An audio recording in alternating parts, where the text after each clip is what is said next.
The folklore in Kid Cryptid wouldn't exist if it weren't for the rich history and vibrant cultures these stories come from. While we do our best to provide accurate information, we recognize that we are, at best, amateurs here. This podcast is best considered for entertainment purposes only, and it comes from a place of love and respect for the peoples behind the lore. Now, on with the show.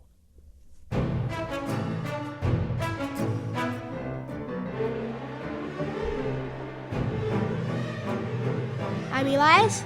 I'm Sean, and you are listening to Kid Cryptid, the podcast where we talk about legendary and mythological creatures from history known as cryptids. How's it going, Elias? Well, I'm a little sad because this is the end, you know? Yeah, I hear ya. In case people missed last week's episode, this episode is the last of Kid Cryptid. That feels really weird to say out loud. I mean, yeah, we've been going on for a little while, and there's still a bunch of more cryptids to do, but we're thinking it's a little too much work. Yeah, so here we are. 41 episodes and thousands of downloads later, it's been more than I honestly ever expected. Me too. I'm proud of what we've been able to do, and we're deeply appreciative of all of you who have provided us with an enthusiastic audience. Yeah, thanks everyone. Your kind words and requests have brought many smiles along the way and made it a great experience. So, thank you. Now, what do you say we give everyone one last cryptid for the road? That sounds like a great idea. All right, here we go. During World War II, an American pilot was flying a B-17 bomber somewhere over Germany. As he gained elevation to get above the clouds, he heard a strange noise coming from one of his engines, and his instrument panel began going crazy. He looked out the cockpit window to see if he could tell what was going on. What do you think he saw? Something on the engine? Well, in his words, he said he saw a gray-skinned creature about 3 feet tall with long arms, red eyes, and pointy ears hanging onto the plane. It stared at him and grinned with a mouthful of pointy teeth. Startled and thinking he was seeing things, he looked away only to spot another one of the creatures banging away on the fuselage. So that's why the engine was going weird. Fully panicked, he took evasive maneuvers and managed to shake the beasts off. Whether they fell off or jumped to another plane, he wasn't sure, but at least they had left his plane. Figured out what we're talking about today? I do not know anything like those. Well, that story was one of many at the time concerning gremlins. I know. You hear Gremlins and your first thought goes to the movie with the cute little furry guys that get all beastie and demonic when you feed them after midnight. And then one was left and then one died, and that dies and everybody else survives. Yeah, so you're thinking of the movie. Yeah, I'm thinking of the movie. But the word and the creature goes back further than that. I mean, in the Lego Batman movie, I'm pretty sure, don't the gremlins grab onto the Batman's plane? That's actually very relevant to what we're talking about today, so keep that in mind. All right. Some legends trace gremlins back to the Industrial Revolution, which is where they began to pick up their mechanical skills. A couple of stories talk about how these friendly gremlin-like creatures helped Ben Franklin with his electricity experiment with the kite, while others tell of them assisting with Robert Fulton developing his steamboat. Ben Franklin, the first one to invent the kite with lightning. Well, he didn't invent the kite, he just used the it. kite, but he used the kite with lightning. So that was discovering electricity.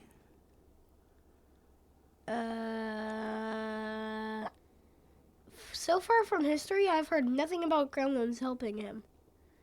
Well, that makes sense. You probably wouldn't. Now, at the time, they were just considered a type of fairy or elf, so commonly found in older tales. As we've discussed with the leprechaun and the knockers, Stories of helpful yet mischievous beings are an established trope in folklore. So you said long arms. Yeah. The gremlins that I'm thinking of from the movie, they have short arms. Well, we'll get a little bit into that too, actually.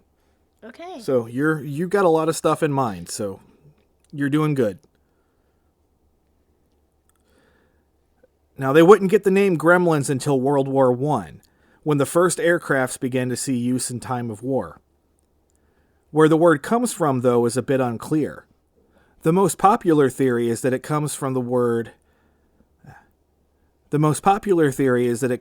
Old English word gremian, meaning to vex or annoy, and which was combined with the word goblin to form the word gremlin.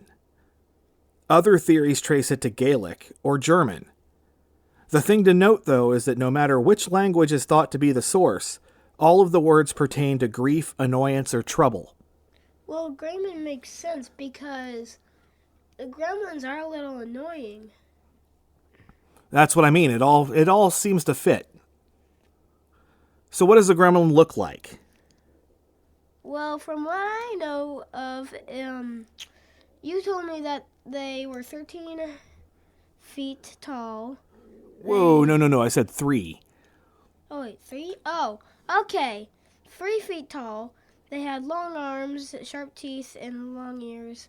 Was gray. But from what I know from the movie is that when they're in their first form, they're fluffy. Never combine them with water because they multiply. They sing, and if they're combined with food after midnight, they get these pods, and then the pods start cracking open, and then out comes the gremlin types that are green. They have long ears. I think they pretty much have yellow eyes. They have sharp teeth. Their arms are short and their legs are short. That was a pretty good list. But you thought I gave you the answer before? Well, yeah, because the gremlins from the movie probably wasn't from World War I. Like, they probably added instead of gray to green and then made it made the arms a little shorter and edited stuff, you know? When have I ever made things that easy on you? Well, for one, you talked about things that I did not know about, and I thought they were actually this color or that size or other stuff. Yeah, you should know better. Yeah, I know. The gremlin I described in the first story actually sounds a lot like the movie Gremlins, didn't it? Yeah, because of the sharp teeth, long ears, 3 feet. Yeah. There's actually no consensus about what they actually look like. Sometimes witnesses describe them as we've already talked about. Mm-hmm. Sometimes they describe them as much more human-like, with red coats, old-style hats, and suction boots. Some said they were no bigger than 6 inches tall, while others put them as large as 5 feet, which I would consider human-sized. 6 inches? That's short, like about as big as my fingers, my pointer finger from my thumb. Are you technically talking about like that? That's more like 2 inches. Not that anyone can see, since this is a podcast and no one can see your fingers. I know, but I'm just saying. So, what you're telling me is that they could be small, they could be tall, and they can be like humans. Yeah, nobody really seemed to have a set description for what they looked like. Now, I've mentioned a few times that gremlins take great pleasure in messing with people. but I haven't really spent time talking about how. Well, if World War I introduced gremlins to the world, World War II made them famous. They were accused of all sorts of trouble, especially with planes. Electrical failures, communication problems, sucking gas out of fuel tanks, making landing gears stick, making radio static, and many more troubles were blamed on Gremlins.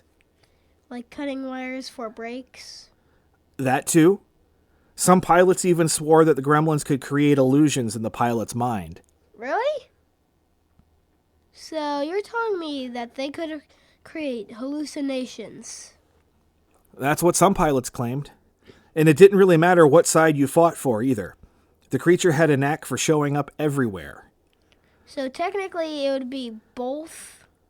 It would be going on both sides? Yep. And I don't know about you, but that kind of stuff doesn't seem very harmless to me. Yeah, but it's sort of like you're an army man. You betray them and then you go back and then you betray them again and then you go back and then you betray them again. You know? Yeah, that doesn't sound very good or helpful, really. Yeah. Of course, not all stories about gremlins are bad. For example, Charles Lindbergh is said to have had a gremlin encounter in his 1927 solo flight across the Atlantic. According to him, about 9 hours into the flight, he found himself surrounded by several vaporous beings. Notice yet again another description about how they look. They aided him with navigation and helped him stay awake on the long flight. In this instance, they helped rather than harm. So they're good and they're bad. Can be. We've heard that before, haven't we? Yeah, with, I forget what they're called. Well, we've had a few. I mean, the knockers could be good or bad. The puckwudgies could be good or bad. The puckwudgies! That's what I was thinking of, remember? Because the puckwudgies, they would basically either give a curse on you, or they would either, I'm pretty sure, bless you. Yeah, they could go either way.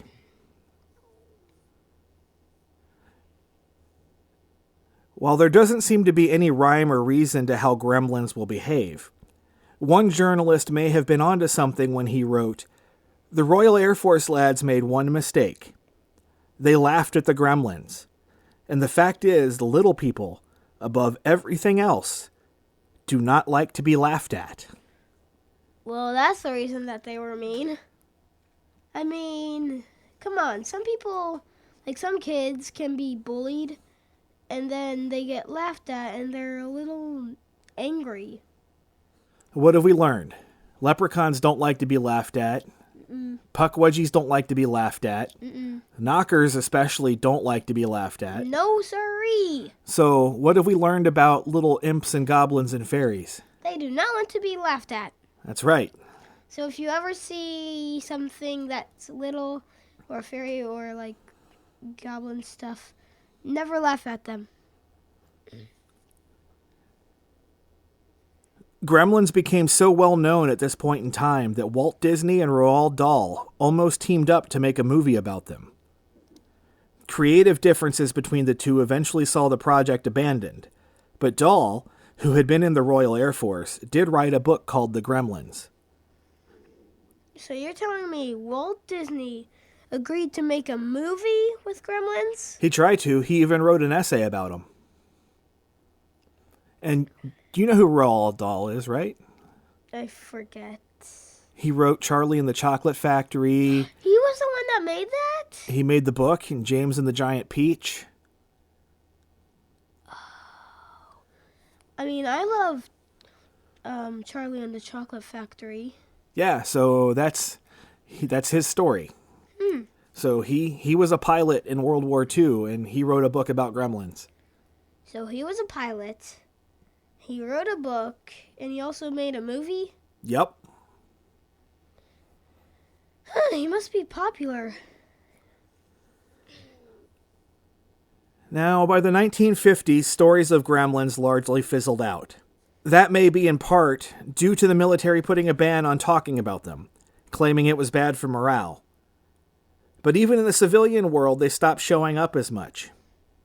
Even today, you might occasionally hear somebody mutter something about gremlins when their car breaks down or the furnace goes out. But they or don't. they cut the wire of the brakes.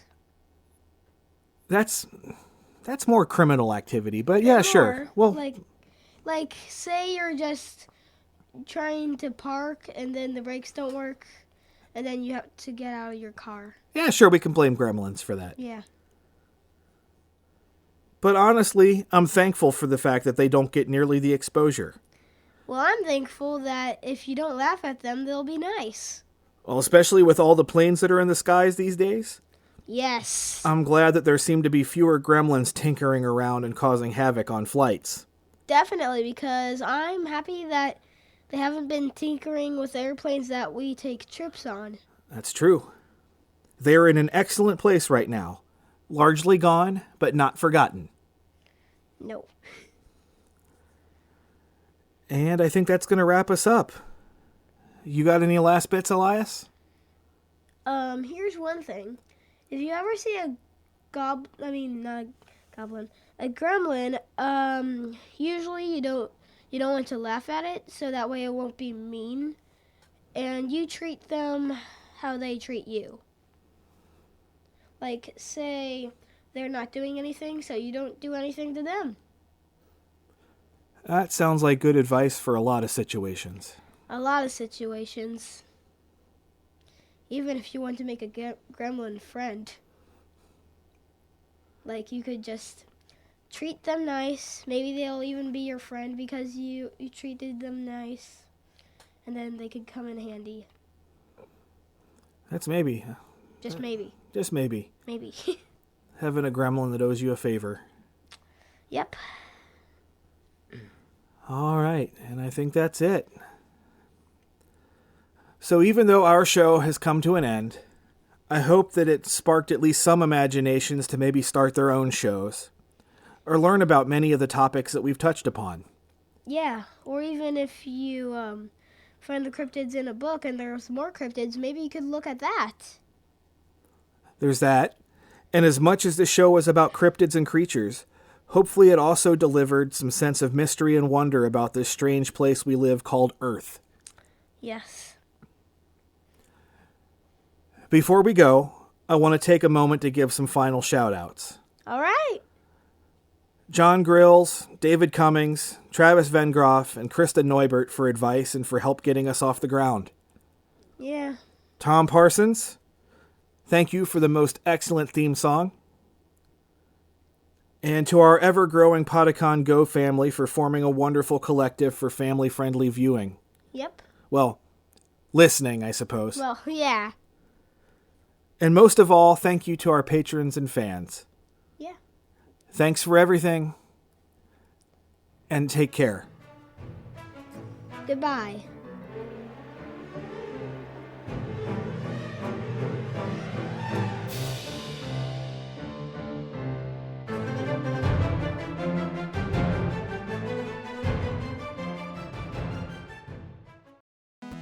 Hello, friends. Jonah here from Quest Company Jr., popping in to say that the show that you've just been listening to is part of the Podicon Go podcasting network, a group of independent creators committed to creating, distributing, and supporting content that's family-friendly and fun for all ages. If you enjoy this show, be sure to subscribe on your preferred podcasting platform and show some love with a 5-star rating and review. Every time you do, you are helping support the creation of more family-friendly content. Thanks for listening, and we'll see you next time.